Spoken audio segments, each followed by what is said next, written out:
Hello, everybody, and welcome to the Swedenborg Foundation annual meeting.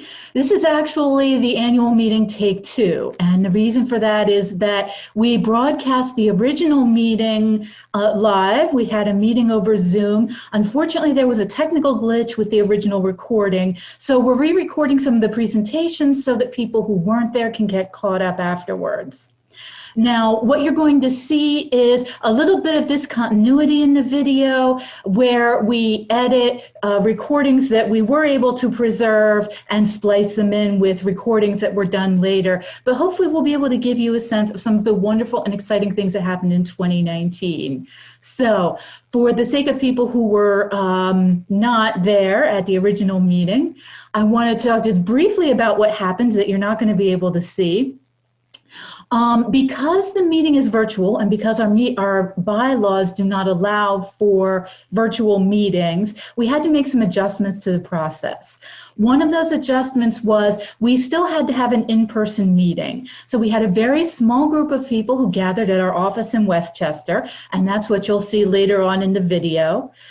Because our president was not able to come in person because he lives a good distance away, what we did was he attended remotely and was able to address the group and give a message of welcome. But the meeting itself was chaired by one of our board members, Bergen Jungi, who's very kindly stepped in and took charge of chairing the meeting. So there was also a brief invocation given by Reverend Jeremy Simmons. And we did, of course, in accordance with procedure, establish that we had a quorum of members and were properly able to open the business meeting. So with that, I'm going to start with a brief overview of what we did in 2019. And allow me to pause just very briefly while I bring up a slideshow.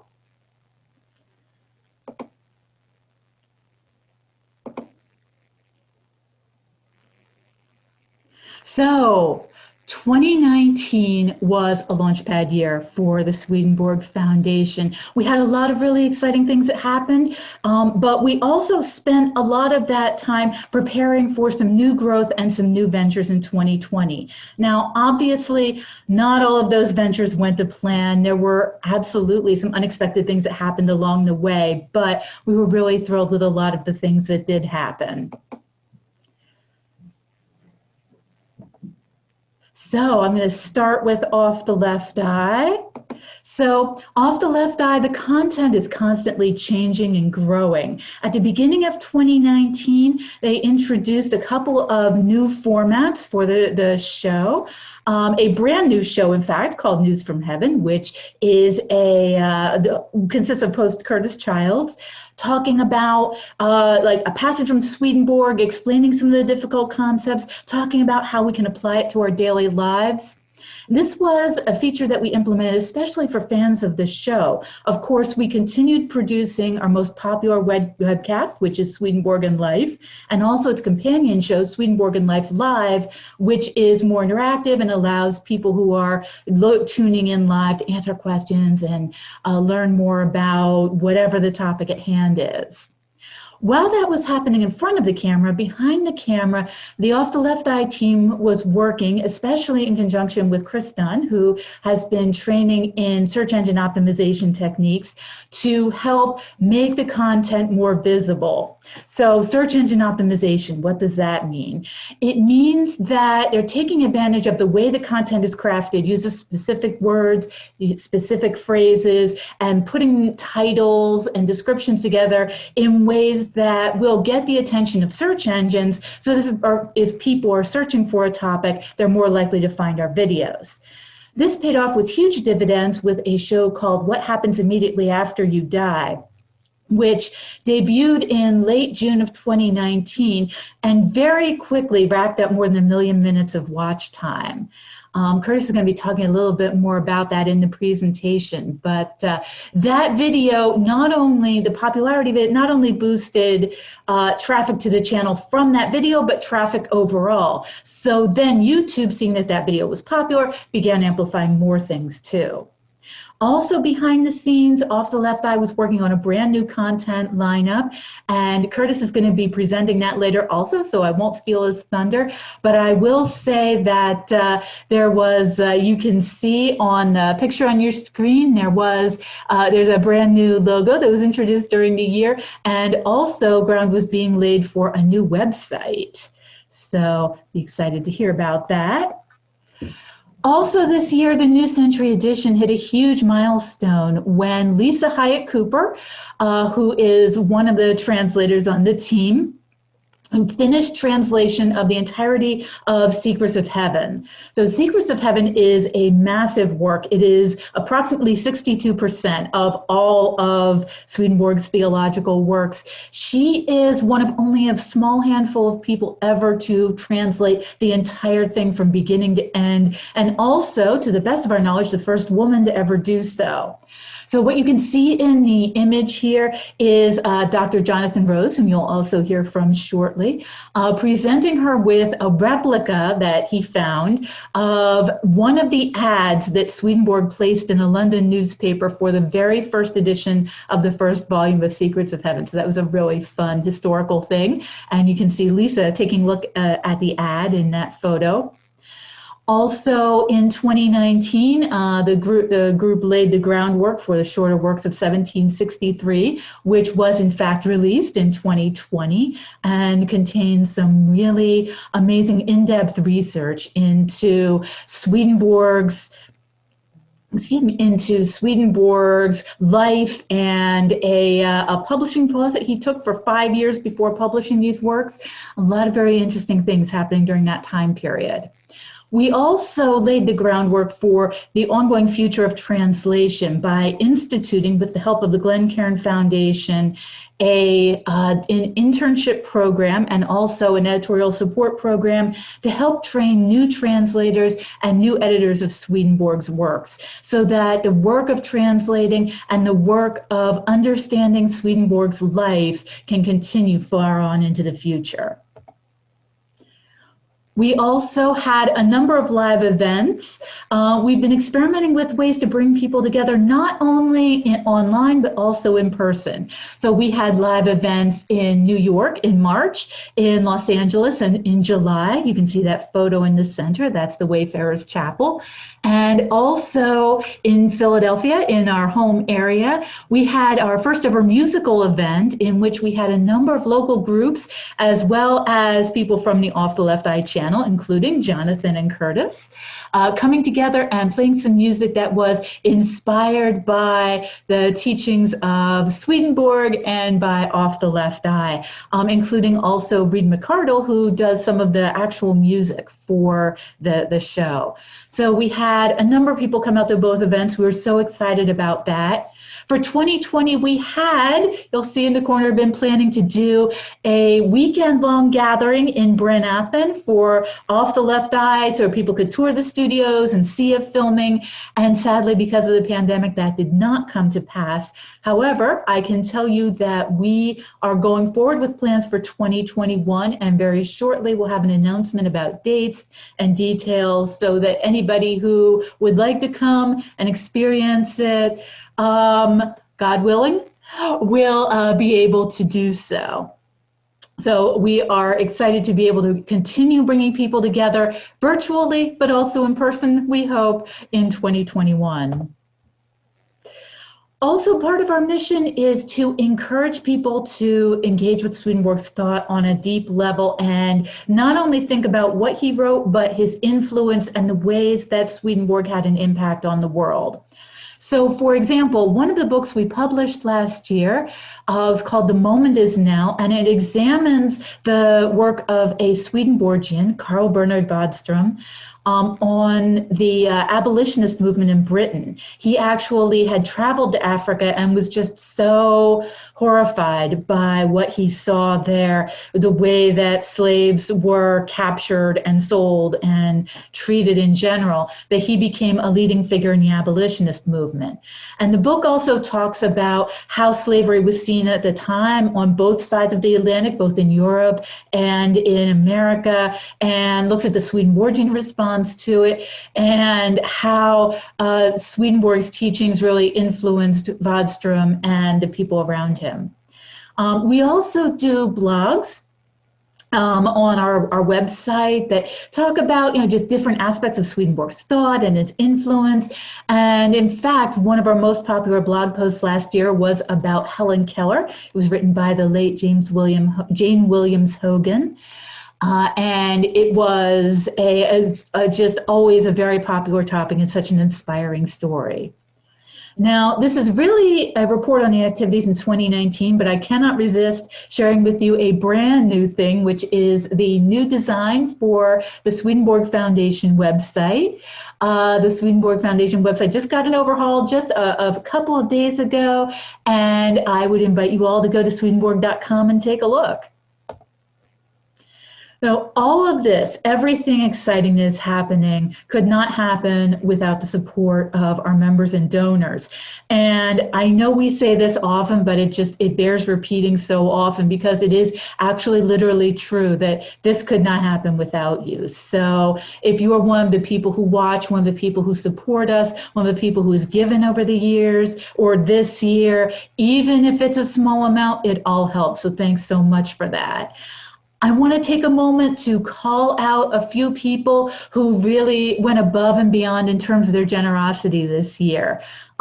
Dick and Sally Brickman have been wonderful supporters over the years. Just want to express a lot of love for them, but they also made a major commitment in support of OffTheLeftEye, not only for 2019, but in going on the next 5 years into the future. And again, so many of the things we do would not be possible without them. Another longtime supporter for whom we have so much love is the Östlund Foundation. They have been behind us for years and years, and once again in 2019, they were very generous with their support for us. And again, a lot of that money went to OffTheLeftEye, also a little bit to other projects as well.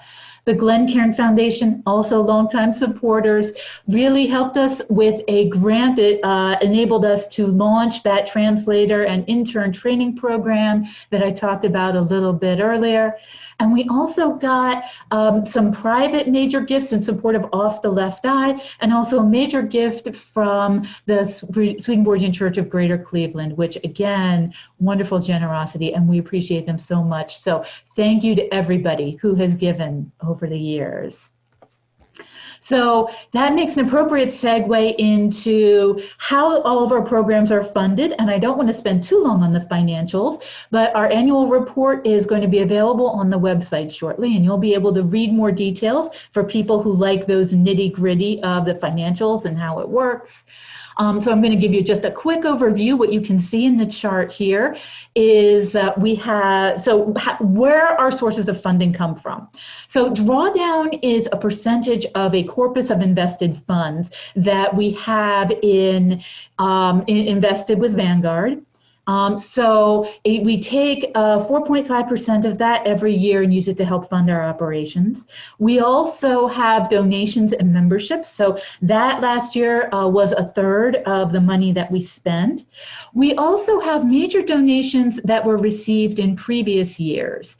And so we don't always know when we're going to get those until we do. So when we do get them, sometimes we'll set them aside and say, let's put this toward a project in 2019 or 2020 or 2021. So that was another 20% of our spending for this year. And we also get some income from investments and also income from book sales. So those also make up a percentage of the money that we spend.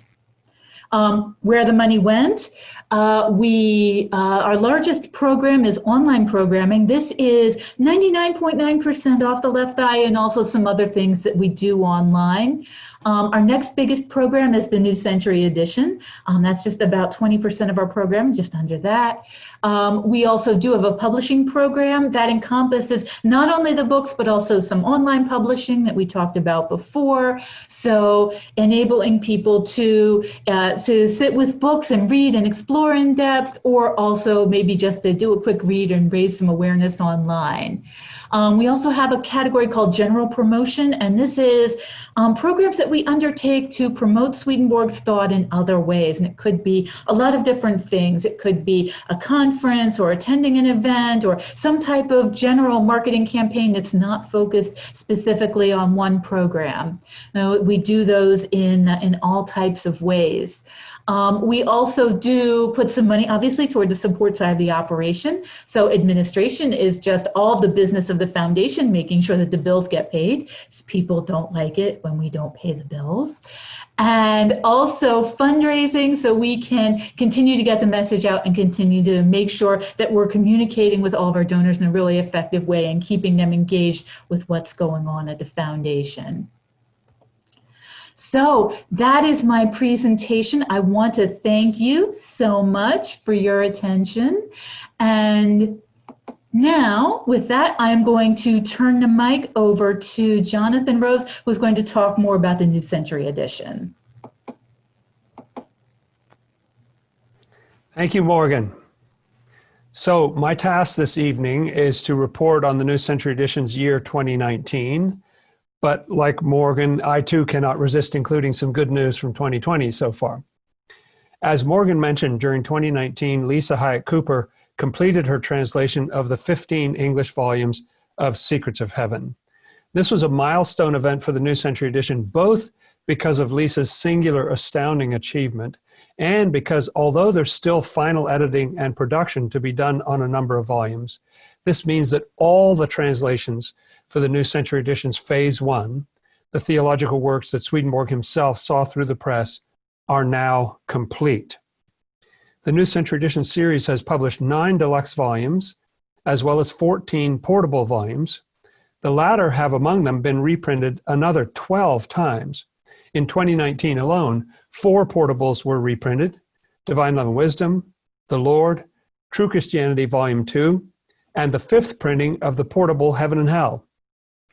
And in digital formats, we've issued 7 deluxe ebooks and 13 portable ebooks, not counting 3 corrected issues.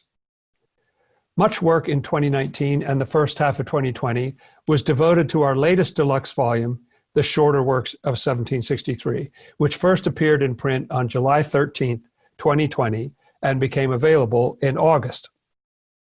It includes some of Swedenborg's most accessible short explanations of theological themes: the Lord, sacred scripture, life, and faith, traditionally given the joint title Four Doctrines. Rounding out the volume is the work Supplements, containing Swedenborg's additions to Last Judgment and Heaven and Hell.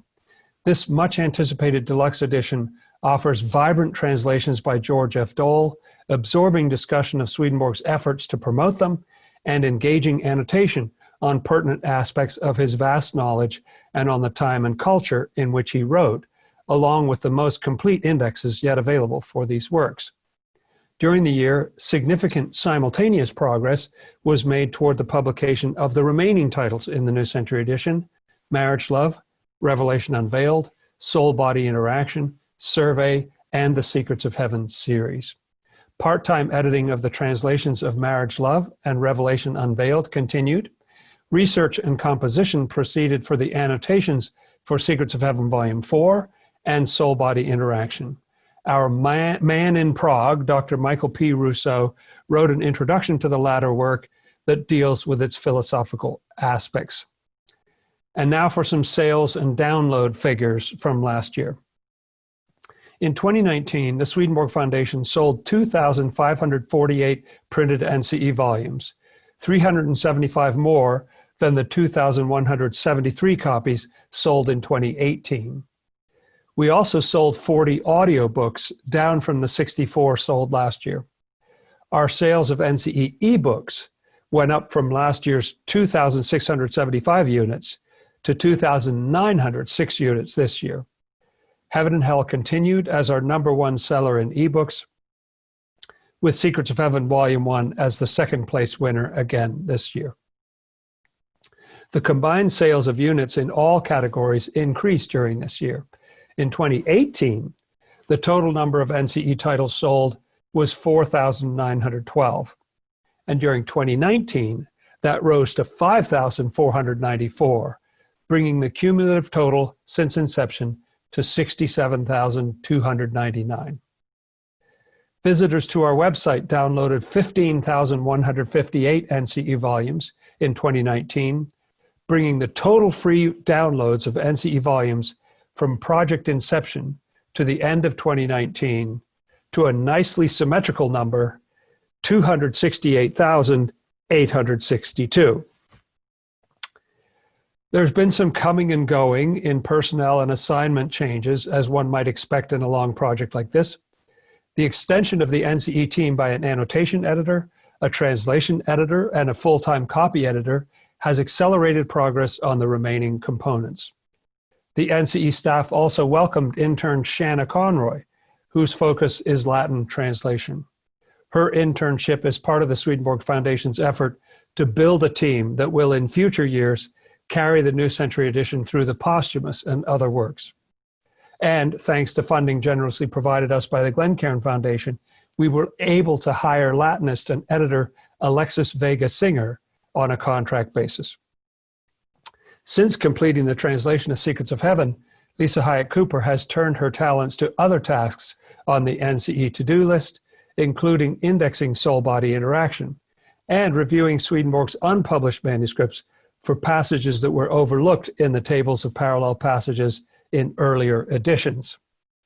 We bid goodbye and thank you to Michael Rousseau, whose specialty is European philosophy, for his work for the NCE.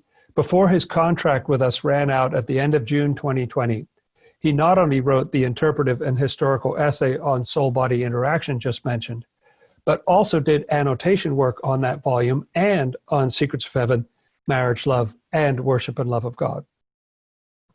And in November 2019, the NC's friend and colleague of many years, Skye Kerr-Levy, regretfully signed off from the team because of constraints on her time.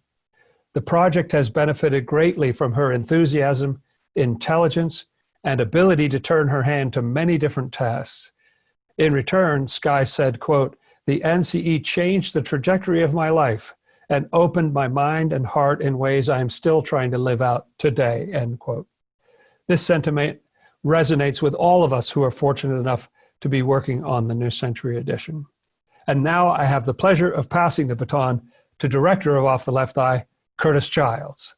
Hey everybody, this is me, Curtis, Director of Off the Left Eye, and I'm going to give you a presentation tonight about what's going on with Off the Left Eye. And this is a presentation that I so enjoyed making. I just loved it. I just loved every part of it because there are so many cool things going on with Off the Left Eye, and getting to share the results of the hard work that the Off the Left Eye team has been doing is just really joyful, but also to know that the amount of impact that all these things represent. So I'm going to show you the presentation. There's the obligatory, like, oh, I have to click a few buttons and just make sure I didn't get anything wrong. I'm clicking them now. Got to hit present. Were you looking ahead at my slides? Okay.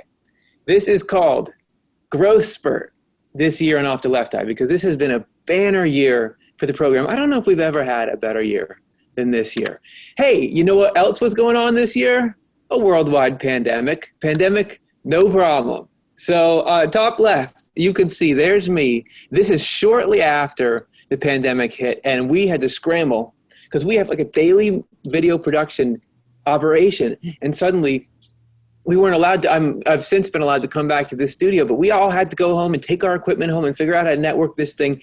And you can see me there wearing some really sharp looking sweatpants, broadcasting from a laptop that's propped up on some New Century Edition Swedenborg works. Those things are just amazingly useful in so many ways you wouldn't know.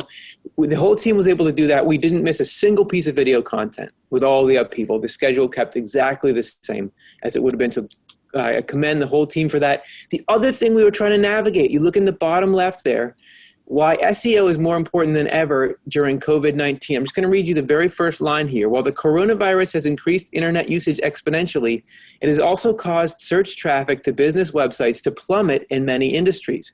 Our director of digital marketing, Chris Dunn, was talking to people in the industry. A lot of SEO shops shut down because they were looking a ton at the internet, but all they wanted to know was what's going on with the pandemic and how do I get essential supplies. So we had to find a way to stay relevant, even though the message we were giving was more relevant than ever, because people are not just going through the pandemic, they're going through anxiety and fear just at a time when they need these concepts. So even with all that stuff going on, we were able to have a better year than we've had ever before. We're expanding and professionalizing in a whole huge host of areas. And each of these represents a major initiative that we're doing. And we're going to go very briefly through each one and talk about what progress we've made in it. But that's a nice looking list of icons there.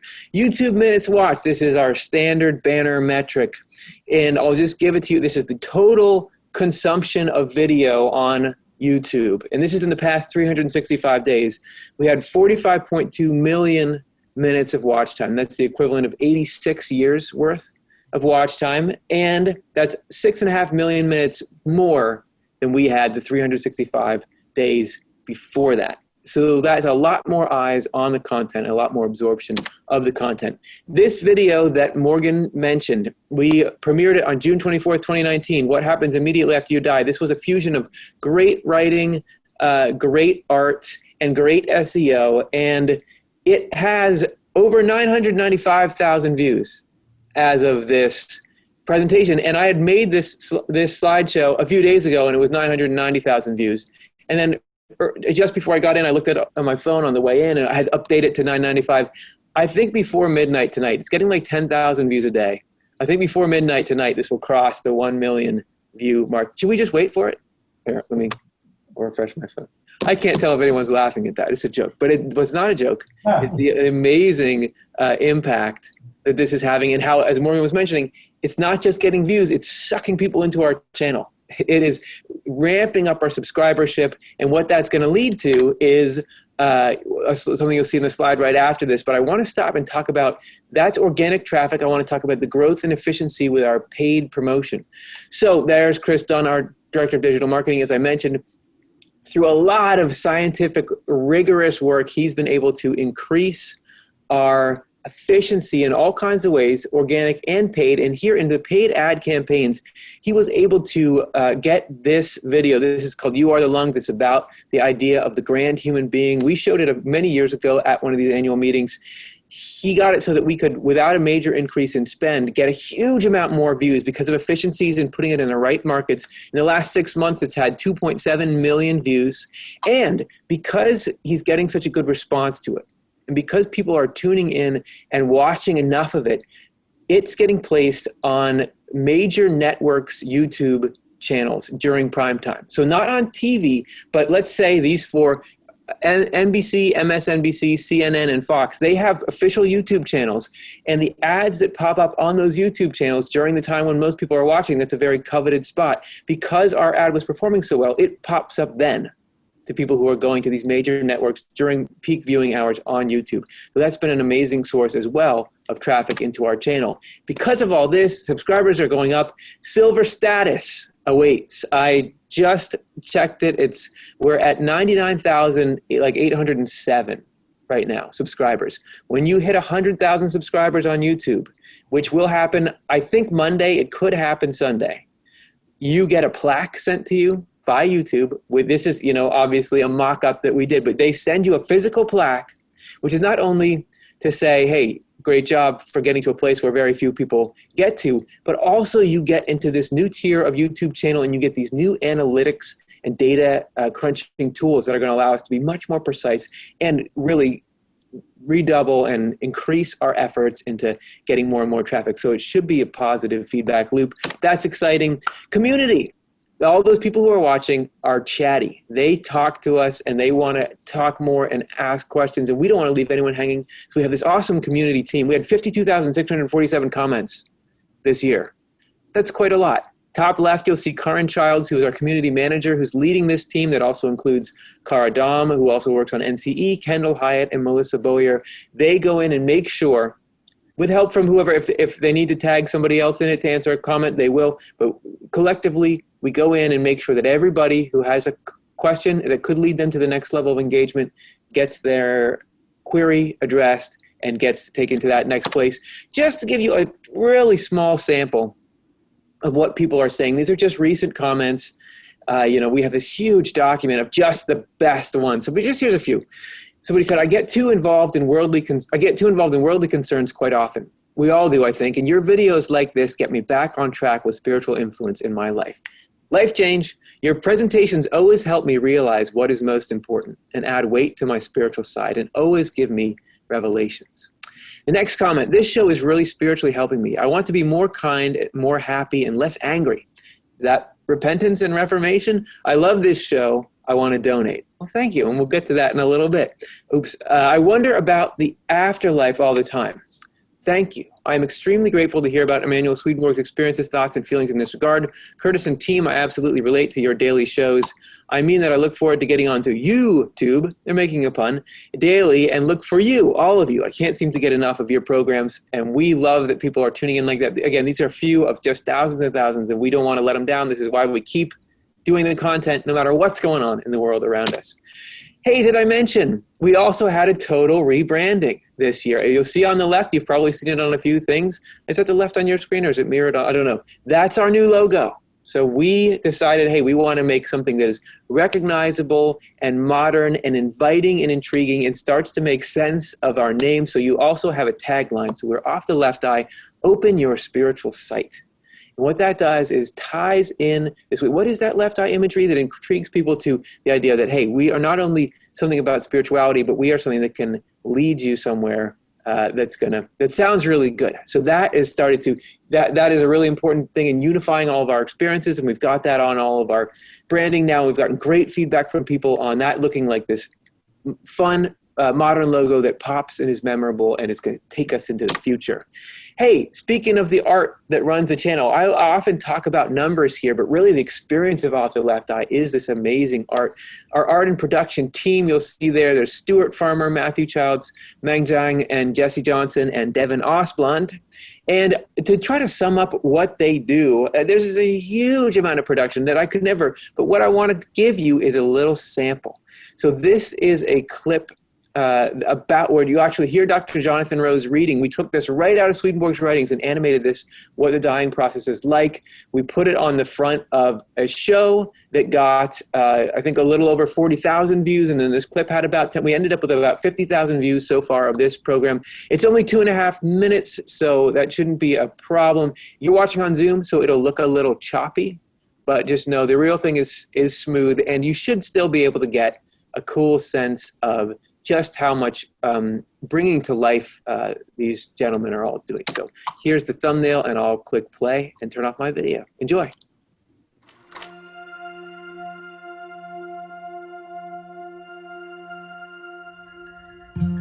When someone's body can no longer perform its functions in the natural world, then we say that the individual has died.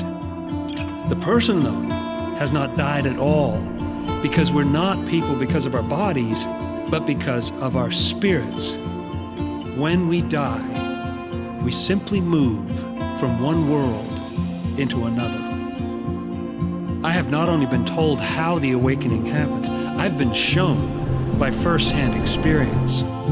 I was brought into a state like the state of people who are dying. I noticed that my physical breathing was almost suspended, with a deeper breathing, a breathing of the spirit, continuing, along with a very slight and silent physical one. At first then, a connection was established between my heartbeat and the heavenly kingdom, because that kingdom corresponds to the human heart. I also saw angels from that kingdom, some at a distance, but two sitting close to my head.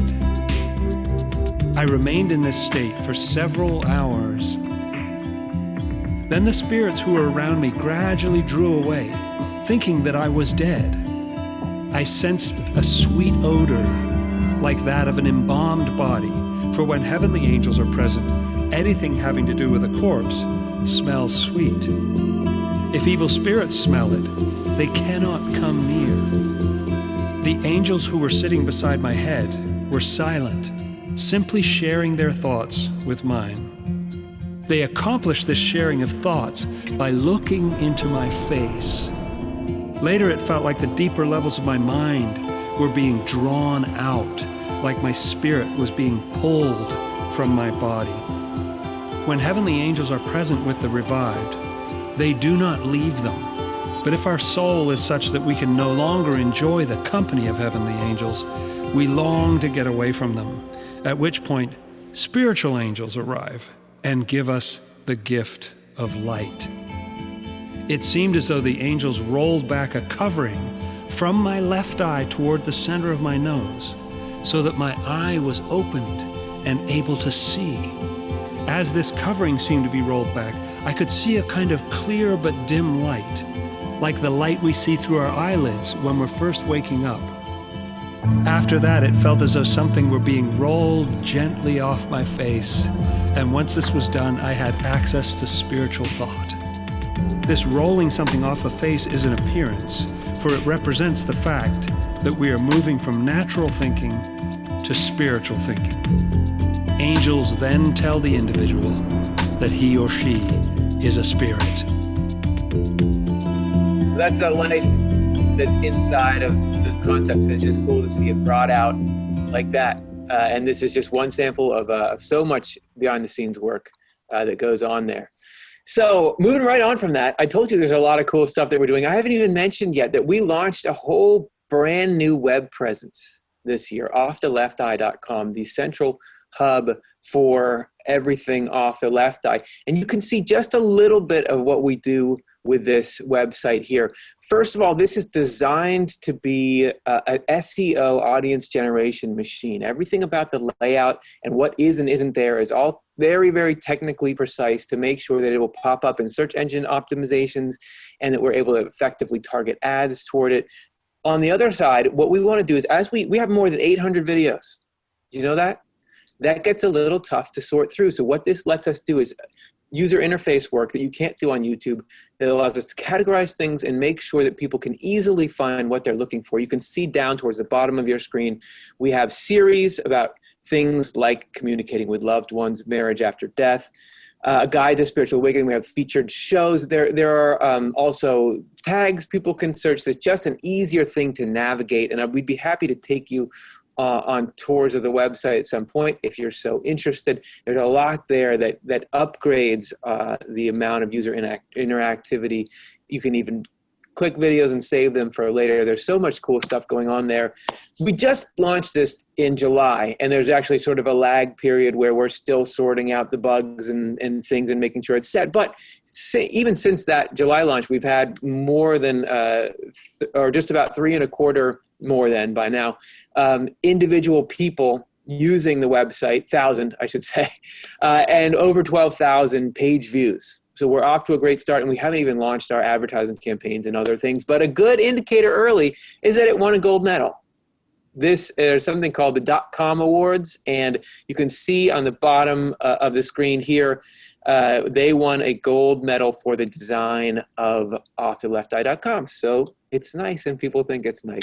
Hey, moving on, we Off the Left Eye has started to build up through the website. Another primary initiative there is this email list that we're gathering. So we already have almost 500, maybe it's more, I haven't checked in a little bit, so it could be 500 by now, email subscribers to what we call the quick update, which is just condensed a 5-minute read and a little short clip that we pull out of the front of our video as part of our Create Once, Publish Everywhere strategy, which I'll get to in a minute. And we send it to people, and the results so far have been really awesome. So there's 2 things you want to know about: open rate and click rate. So open rate is, you all probably are on email lists and you see, oh, it's another email from some email organization. And do you open it, or do you just leave it, or do you delete it? So the open rate is how many people actually click in there and open up an email. The industry average is 16%. Off the left, I get 57% so far. opening the emails. And then there's the click rate. It's once you open up the email, do you click the links or videos or whatever they have in there? That's the next step, the donate buttons. The industry average is only 9% of people do that. Off the Left Eye operating right now at 31%. You see James Cole there, who's been brought in to do some digital marketing with us, and he's been heading up this project with great results. Hey, there's more. Podcasts. Did you know we have podcasts? And we actually have a brand new podcast launched this year called Inside Off the Left Eye. Our previous podcast is called Swedenborg and Life, which is just we take the audio from all of our programming and release it on podcast platforms as a podcast. Inside Off the Left Eye is created and hosted by Chelsea Odner, who you'll see more of on the next slide. I wanted to feature Dr. Jonathan Rose here, though, because he is a perennial guest on that show. And what the show does is it allows us to dig in sort of behind the scenes on Off the Left Eye, but also on Swedenborg. And a lot of the research, I'm thinking particularly of Dr. Rose's introduction to the 1763s that just came out. It's a gold mine of, in some cases, groundbreaking Swedenborg research.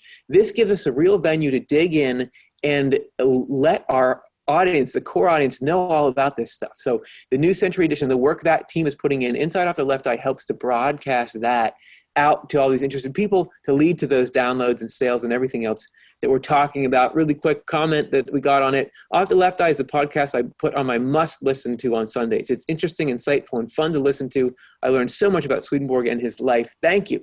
And together, our two podcasts, and Swedenborg and Life has been around a lot longer, so it's got more downloads as of now, but we've got 151,000 lifetime downloads. So it's a pretty significant audience that's just on the podcast wing of this.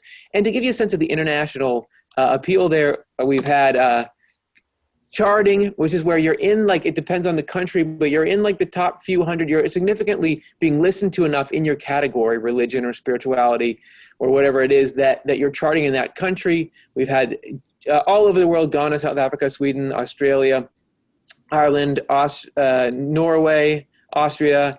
Oops, I put Austria twice in there. Taiwan, South Africa.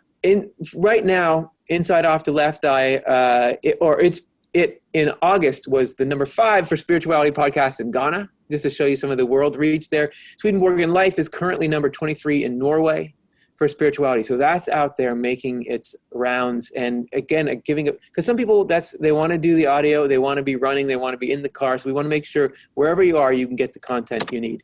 Then Chelsea, who I was mentioning, who was on the Inside Off the Left Eye podcast, has been heading up our COPE strategy. So COPE stands for Create Once, Publish Everywhere.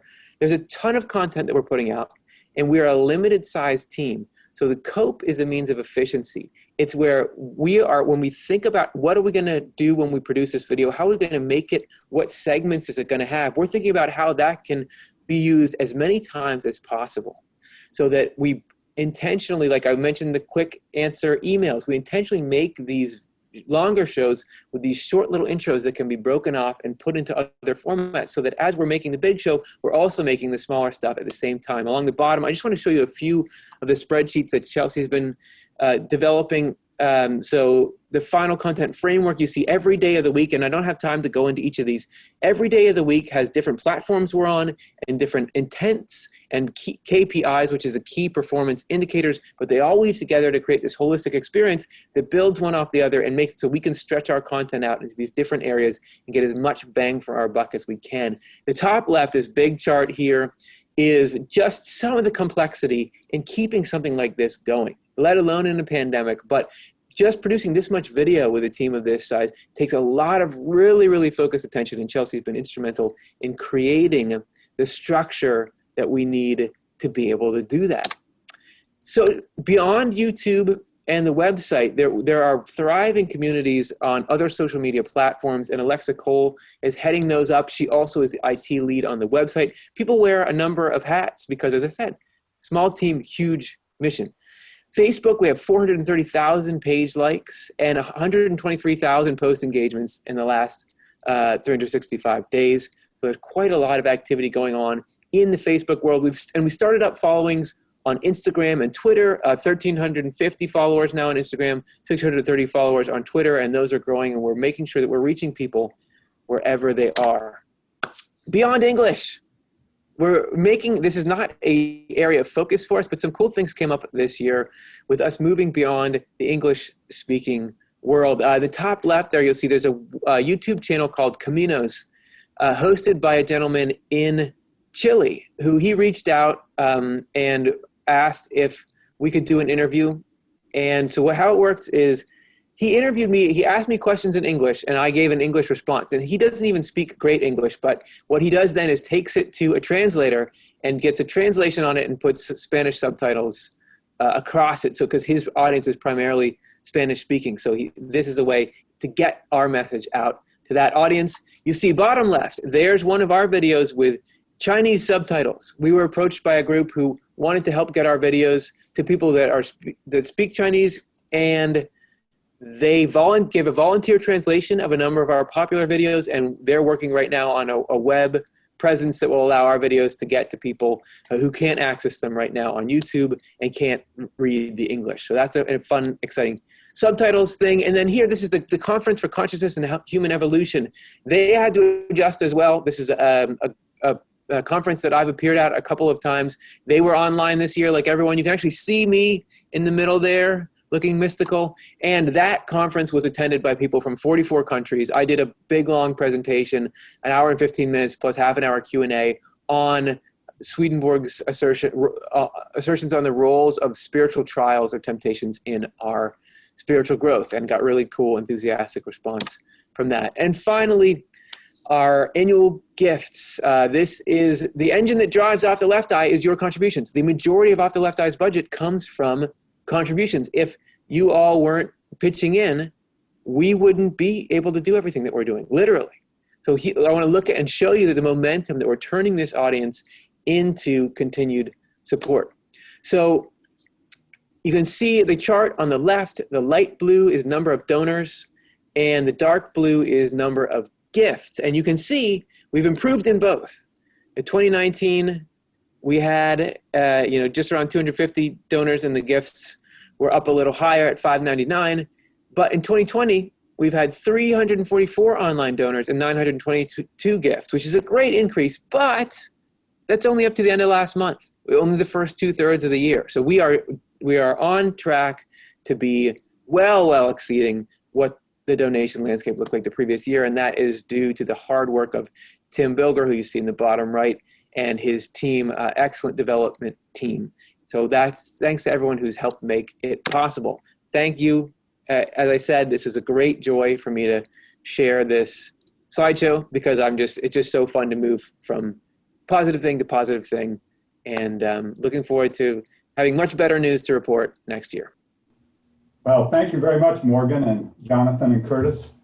Those are very encouraging reports. Our next bit of business is to vote on nominees to the board of directors for what we call the class of 2024. And so I would now like to call on Kevin Baxter as chair of the nominating committee to report on the slate.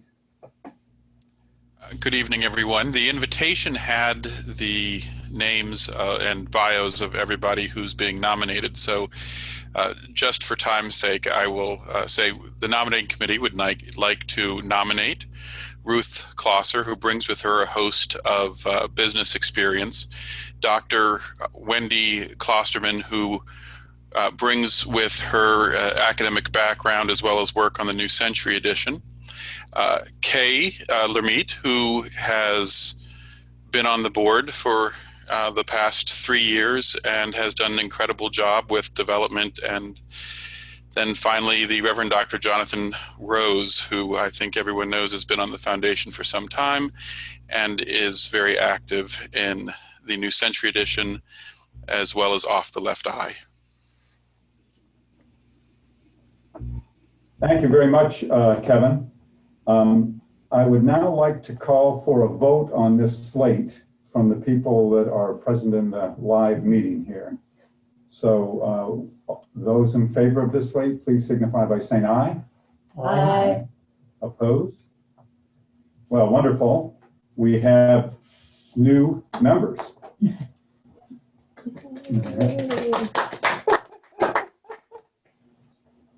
As well as new members, we have loss of some members in this last year that we're going to recognize. And it's with a deep sense of loss that the Swedenborg Foundation notes the passing into the spiritual world of the following life members and valued supporters: Marilyn Smith and Highland Johns. Marilyn was a valued member of the Swedenborg Foundation board for many years, acting first as association secretary and then as board president. And in recognition of his contributions, Jeremy will read a memorial in his honor. Oh, sorry. That's all right. I am very sorry. Tim Bilger will read a memorial in his honor. That's all right. This is the memorial resolution to the Swedenborg Foundation. Marlon Smith passed into the next life on April 2nd, 2020. He is a person who from an early age was inspired by the vision of how the new church will change the world, and who did everything he could to make this a reality in his personal life. He also worked hard to be a strong support for organizations with this mission, such as the Swedenborg Foundation. He was born and raised in Bryn Athyn. Marlon earned his undergraduate degree from Penn in 1951, his law degree from there in 1954, and joined the High Schwartz Law Team firm in 1956. He married Barbara Merrill and raised 5 children. As the years have gone by, they have gained 19 grandchildren, 49 great-grandchildren, and 3 more on the way. Marlon worked at High Schwartz for 64 years. After joining as an associate in 1956, he was made a partner in 1967 and became managing partner in 1978, a position he held for 15 years. At age 65, he stepped down but continued as a senior partner. And in 2004, he finally said, "I'll retire, but I won't stop working," quote unquote, which he has continued to do almost right up to the present. He served on the board of the Swedenborg Foundation since 1993, as secretary from 2000 to 2008, and president from 2008 to 2012. He was a highly effective board member, not just because of his legal skills, but because his focus is always on the task at hand, and he was patient and detail-oriented. Although his principles and point of view were clear, he was not dogmatic and nor especially outspoken about them. As secretary and president, he shepherded the foundation through dynamic changes as the focus of the foundation changed from the small press model to one concentrating more on free distribution of Swedenborg's works, electronic media, and especially the OffTheLeftEye video channel. We are grateful to Marlon for helping to set the foundation on the course it follows today. Thank you very much, Tim. At this point, we're ready for new business. And at the start of the meeting, we ask anyone who had new business to type it into the chat. If you haven't done so, there's still an opportunity to do so. So please go ahead. In the meantime, we will have one of our staffers, Gwen Williams, collecting responses for us. Gwen, have we gotten any new business so far? No, there has been none. There's one here that I'd like to address. All right. I have a picture taken of it. I don't know how we can put it in the chat. I could send it in an email maybe. Could that be done? Should I read this? It's a 1-page, 4-paragraph, 5 paragraphs. It's a resolution, proposed resolution for the Swedenborg Foundation. Maybe you could summarize it first? Oh, but therefore, that would be the summary. Okay. Therefore, all references to the Neo-Latin term calum in the heavenly doctrines will default to the original Hebrew and Aramaic word as the cognate kena in all future publications.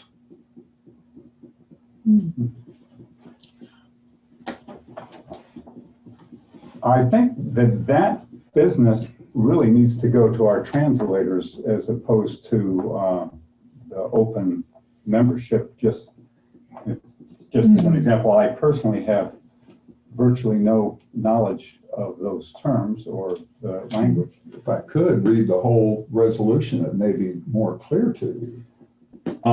Well, I don't think that there's any harm in reading the resolution. I don't know that we would pass a resolution on things that we're not expert in, although we would certainly be willing to pass it to our translators. So why don't you go ahead and read it, and we'll get that.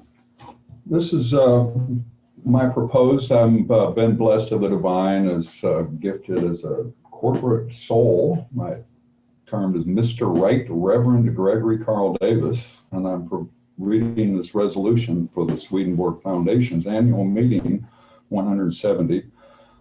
Proposed resolution, whereas the original language is referenced over 100 instances in the heavenly doctrines to relay the spiritual meaning of the literal word, and whereas the term calum, with little asterisk, is referenced in approximately 50 references in the Neo-Latin heavenly doctrines, and whereas the term calum signifies ultimate truth and falsity sustaining, and whereas the word is falsified first by the Jew and then by the Christian, therefore all references to the Neo-Latin term calum, asterisk, in the heavenly doctrines will default to the original Hebrew and Aramaic word as the term kenna, capitalized K-N-H, in all future publications. That's my resolution. I would like to be able to discuss, maybe if you have any questions, I could address those, as why this is important in the literal understanding of the Word of God that we're struggling with in our publications and Swedenborg Foundation. There's